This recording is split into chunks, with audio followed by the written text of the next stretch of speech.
بسم اللہ الرحمن الرحیم۔ لوگ ہم سے پوچھتے ہیں یہ آمین کا مطلب کیا ہے؟ آپ پوچھیں اللہ اکبر کا مطلب کیا ہے؟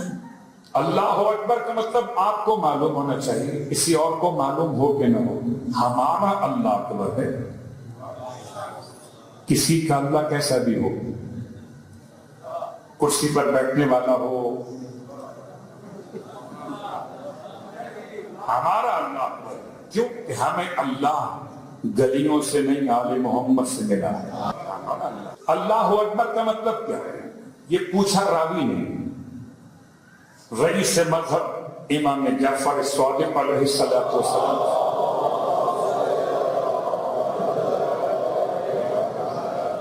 کہ مولا بتائیے اللہ اکبر کا کیا مطلب ہے؟ وہی جو ترجمہ ہم اور آپ کرتے ہیں وہی ترجمہ ذہن میں تھا راوی کے۔ امام نے سوال کا جواب دینے کے بجائے کہ آپ بھی بتائیے، راوی سے پوچھا مولا نے کہ عرف کیا کہتے ہیں اس کے بارے میں؟ تو راوی نے کہا مولا عرف تو کہتے ہیں اکبر من کل شیء، اکبر یعنی افعل التفضیل سے، من کل شیء ہر شے سے بڑا ہے خدا۔ امام نے فرمایا تو شے خدا کو مان لیا، اگر خدا ہر شے سے بڑا ہے تو آپ نے خدا کو شے مان لیا۔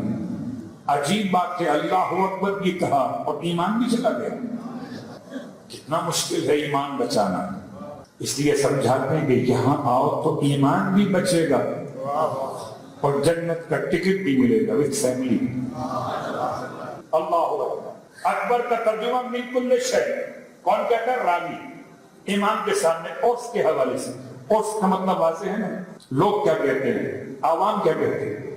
اللہ سب سے بڑا ہے، آپ بھی کہتے ہیں اللہ سب سے بڑا ہے۔ امام شاہ فرماتے ہیں کہ یہ تو اللہ کو شے مان کے برابر ہو گیا۔ راوی کہتا ہے مولا پھر کیا ترجمہ کریں؟ اور اب میں اپنے دوستوں سے کہتا ہوں کہ کبھی کبھی ہم شہزادے علی اکبر کو ملائیں کہ جی وہ علی اکبر یا اللہ اکبر، علی اکبر ہونا اور بات ہے، اللہ کا اکبر ہونا اور بات ہے۔ یہ جملہ آسان کر دوں کہ آدھی عربی جاننا خطرناک ہے۔ اب وہاں بھی اکبر لکھا ہے، یہاں بھی اکبر لکھا ہے، دو علماء بیٹھے ہوئے، اب میں اکبر کی تعریف بیان کر رہا ہوں، علماء بھی موجود۔ اکبر افعل تفضیل، جب کبھی خدا کے علاوہ کسی اور کے لیے بیان ہو تو یہ چھوٹے کے مقابلے پر بڑے کا بیان ہوگا۔ قبلہ درست ہے؟ چھوٹے کے مقابلے پر، اور جتنے بیٹھے سب جانتے ہیں مولا حسین کا بیٹا ہے علی اصغر، ہے یا نہیں؟ ہے نا؟ اس اصغر کے مقابلے پر علی اکبر۔ اب مجھے بتاؤ اللہ اکبر کے مقابلے میں کس کو مان لیتے ہیں؟ بھائی علی اکبر جو کہا تو علی اصغر کے مناسبت سے کہا کہ حسین کا ایک بیٹا علی چھوٹا، ایک بیٹا علی بڑا، ایک بیٹا علی بیچ والا ولد موضوع ہے، اوسط۔ لیکن جب اکبر خدا کو کہا تو امام شاہ فرماتے ہیں یہاں اکبر سے مراد دو الفاظ ملے، مفہوم ہے اللہ اکبر من ان یحمد، ایک اللہ اکبر من ان یوصف، اللہ کس سے بڑا ہے؟ جتنی اس کی حق بیان کی جاتی ہے اس حق سے بھی خدا بڑا ہے۔ اللہ اکبر من ان یوصف، اللہ اس وصف سے بھی بڑا ہے جو اس کے لیے بیان کی جاتی ہے۔ ساری توصیف جو تم بیان کرتے ہو اللہ اس بیان کی گئی توصیف سے بھی۔ اللہ اکبر، تو لفظ اللہ اکبر تسبیح کا پہلا جملہ، لفظ الحمدللہ تسبیح کا دوسرا جملہ۔ امام فرماتے ہیں خدا کی تعریف کروں گا ویسے جیسا حق ہے کرنے کا، اگر میری سواری مل جائے، گم ہو گئی سواری مل گئی مولا کی۔ امام فرماتے ہیں الحمدللہ، راوی حیران، مولا آپ نے فرمایا تھا ویسے ہم کروں گا جیسا حق ہوگا۔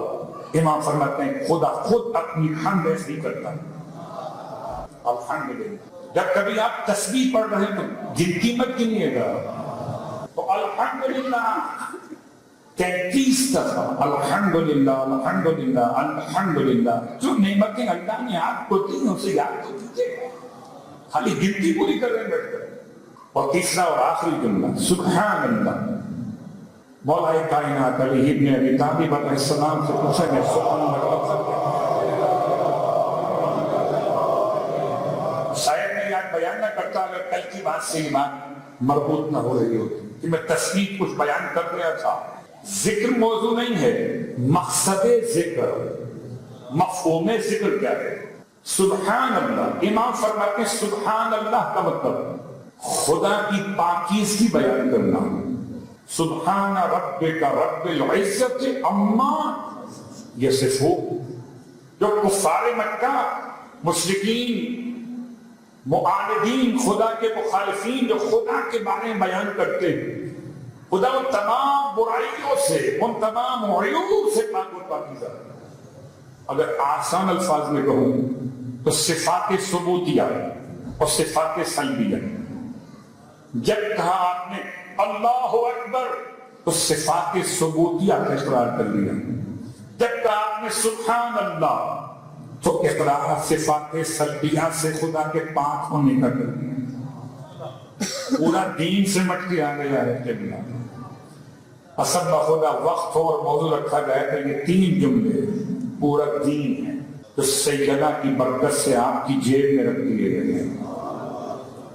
ایک تسبیح فاطمہ زہرا 1000 رکعت نماز سے افضل امام جعفر صادق علیہ السلام کی نماز.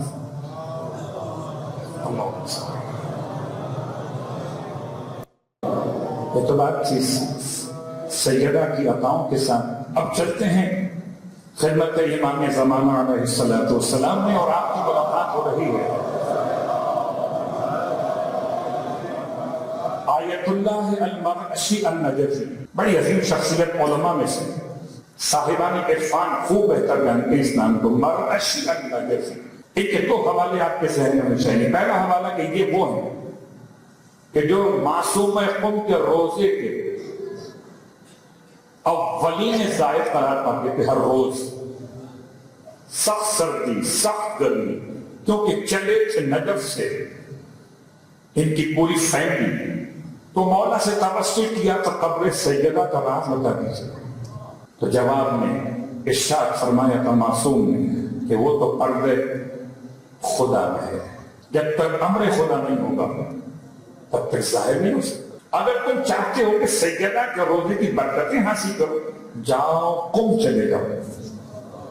کہ جب تک قبر سیدہ راز خدا میں ہے تب تک خدا نے ساری رحمتیں برکتیں قبر سیدہ کی فاطمہ بنت موسی کاظم کی قبر میں نازل کر دی. تو مرعشی النجفی کا نام. دوسرا حوالہ امام سے ملاقات مسجد سہلہ میں, کیونکہ میں چاہتا ہوں کہ ہر ایک دن آپ کی خدمت میں کوئی ایسی بات پیش کر جاؤں آپ کا رابطہ سیدہ سے مضبوط ہو جائے. کوشش میں نے کی تھی اپنی کہ آپ دائیں اور بائیں بھٹکے نہیں, آپ سیدہ سے رابطہ قائم کریں. اور یہ ایام شہزادی کونین کی معرفت کی خیرات کے لیے بہت بہترین تھی, اور ان ایام سے فائدہ اٹھا کے میں اور آپ پورے سال بھر کے لیے اپنا عقیدہ مضبوط کر سکیں. ہم صرف سیدہ سے رابطہ کرنے, سیدہ سے. رابطے کا طریقہ مرعشی النجفی کو امام زمان نے ارشاد فرمایا اپنی ہر دعائے قنوت میں پڑھا کرو. اور امام وہ بیان نہیں کر سکتے جو خود نہ کرتے ہو. بات تو واضح ہے نا. اگر میٹھے کے چھوڑنے کی بات آئے بچے کو سمجھانے کے لیے تو پیغمبر پہلے خود عمل کریں. وہ اول محمد یا آخر محمد.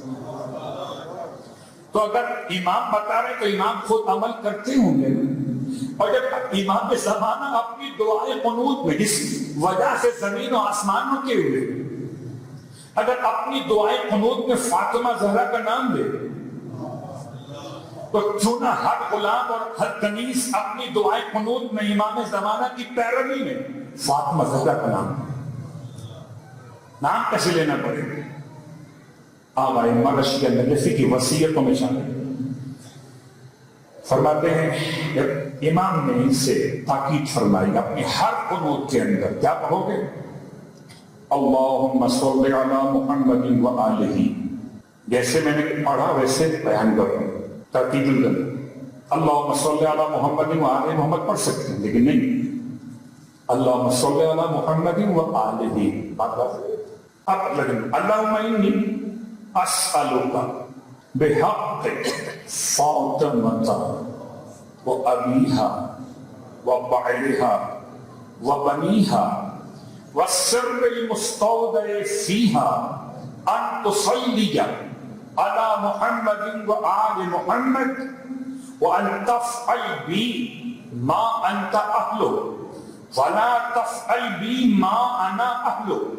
امام فرماتے ہیں مرشی نجفی سے کہ اپنی ہر قنوت کی دعا میں اس کو لازماً تاکیداً پڑھا کرو۔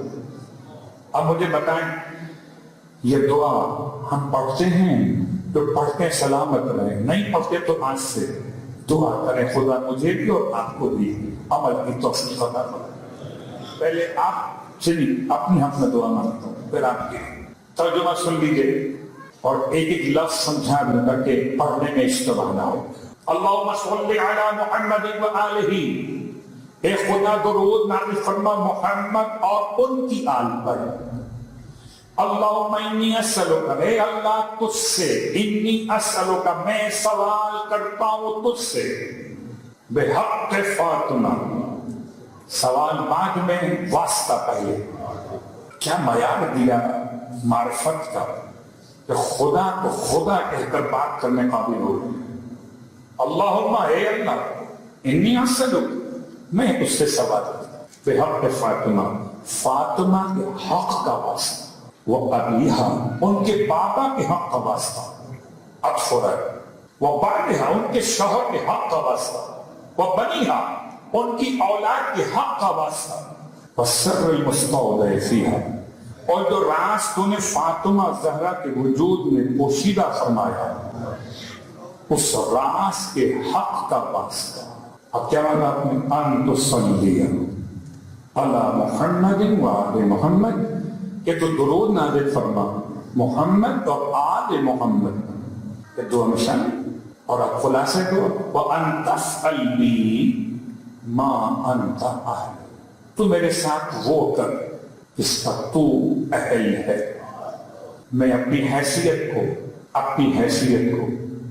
پہچان کر، رب کی حیثیت کو جان کر پھر جملہ پڑھوں تو مزہ آئے۔ ابتدائی نماز میں نماز سے پہلے تکبیرۃ الاحرام سے پہلے یا محسن اور آتاک المسیء، اے محسن تیرے پاس مسیء آ رہا، خدا کون محسن، میں کون مسیء، میری حیثیت مسیء گناہگار سیئات کرنے والا، اس کی حیثیت محسن احسان کرنے والا نیکیاں کرنے والا۔ اب اگر حیثیت کا تعارف ہو گیا وَأَن تَفْعَلْ بِي مَا أَنْتَ أَهْلُ، میرے ساتھ وہ کچھ کر جس کا تو اہل ہے، وَلَا تَفْعَلْ بِي مَا أَنَا أَهْلُ، میرے ساتھ وہ کچھ مت کر جس کا میں اہل ہوں۔ اب اس کے بعد جو دعا مانگنا ہو، وَارْزُقْنِي رِزْقًا وَاسِعًا حَلَالًا طَيِّبًا وَارْزُقْنِي أَوْلَادًا صَالِحًا یا رب اغفر لي وَلِوَالِدَيَّ، جو دعا مانگنا یہ دعا نہیں ہے، یہ دعا کی تمہید ہے۔